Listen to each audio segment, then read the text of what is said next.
All right, so for the next step, I want to take my sketch, my plan here, and I want to actually start building it. So as you can see, I have a pretty big piece of cardboard here. So I actually plan on making the line bigger than what's on the sketch here, okay? So I'm going to have this nearby for planning purposes. So what I'm going to do is I'm going to start with an oval for the body. Once I have that, then I have the oval I can attach stuff to later.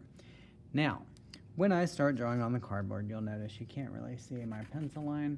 If you want to use a pencil for planning, just in case you make a mistake, yes, use a pencil. I'm going to use a marker just to know that this is showing up better in the video.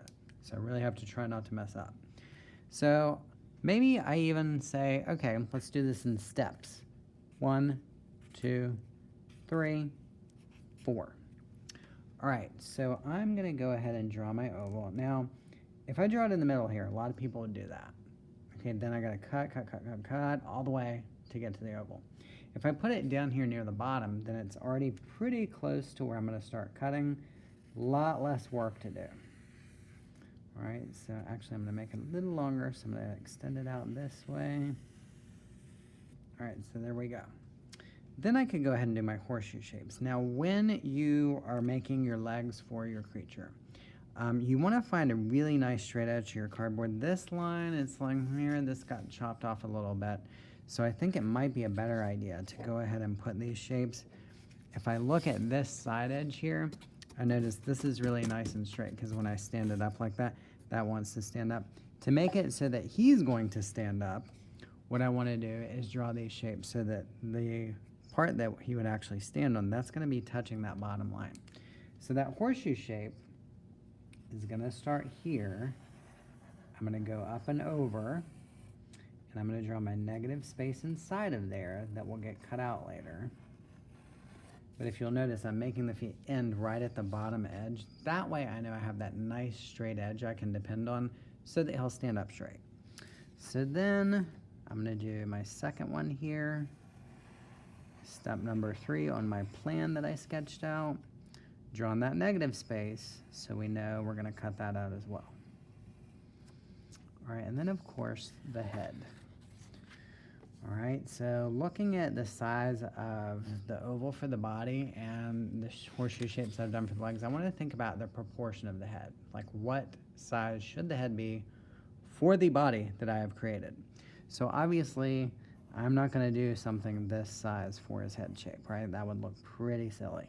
So looking at everything here, I want to sketch something, or draw something rather, that is going to be a good sized head for the body that I'm planning on making for him. So I think this would work. It's really not necessary to worry about the face at this time. The ears and stuff, to get that more 3D looking, I'm actually going to attach those later. So what I'm going to do is start cutting these things out. All right, so cutting cardboard is hard.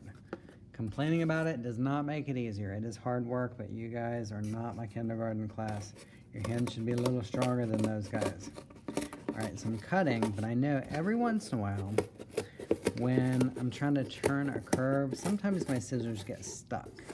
All right, so if you get stuck in there, just maybe go at it the other way and try to get rid of some of that extra cardboard. Now, to keep my creature, my animal, whatever I'm designing, from falling over a lot later when I build it, I want to try not to bend the cardboard too much. This piece, that's scrap, so that's not a big deal. That would actually make a nice tail later, so I'm not going to throw it away. So here I'm cutting, but my scissors are stuck. I can't turn. So I'm going to take them out, and I want to cut and get rid of that extra. Now my scissors can move a lot more freely, and I'm able to turn until I get to that next curve. So not that far, but now I can move very freely, okay? So I might make this look easy, but I do stuff like this all the time. I've practiced it a lot more. So yeah, if I'm making it look easy to cut cardboard, you guys know that's not true for you if you haven't practiced as much as me. Obviously, it's going to be a little difficult. So I'm cutting out this shape. Obviously, I'm going to save it, and I'm going to cut out my other pieces to get those ready as well. All right, so in the next video clip, you will see how to start putting them together.